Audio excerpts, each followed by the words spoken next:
And frequently in evangelical circles, as I mentioned last night, we often hear that the gospel is something that we do. This kind of language is slipping. You would have heard it in Protestant liberal circles a couple generations ago, but now what you hear in liberal circles, you hear every day among evangelicals. That the gospel is something we have to do, something we have to be. As if we had become incarnate,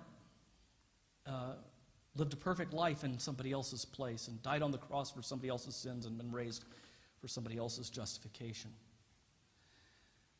Frequently we hear, look, the gospel is loving our neighbor. What could be more basic? I've heard this so many times within evangelical circles, conservative even.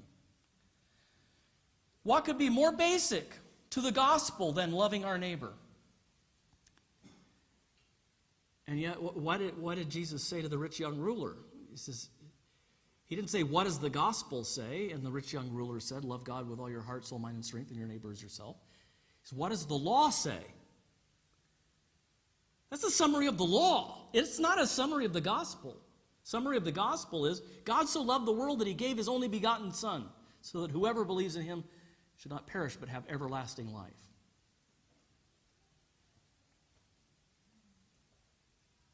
We're more interested in what would Jesus do, or what would Jesus drive, or what would Jesus wear, or how would Jesus vote, than we are in what has Jesus done. We really don't believe the gospel is the power of God unto salvation. Something else must be. The gospel is important. No. The gospel is important. But surely we need something more than that to change the world.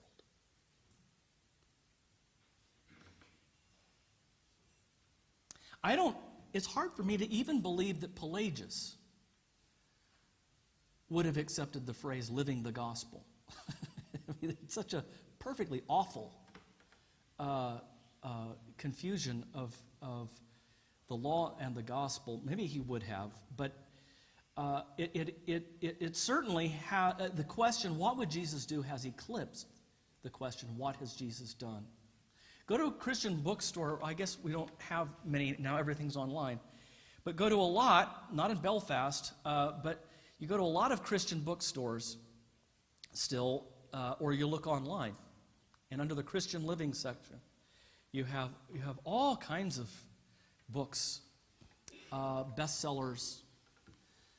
I defy you to find on that list one bestseller over a whole year that's about what Jesus has done. What would Jesus do? Countless. What has Jesus done? Well, that's kind of tucked away in the dusty doctrine section.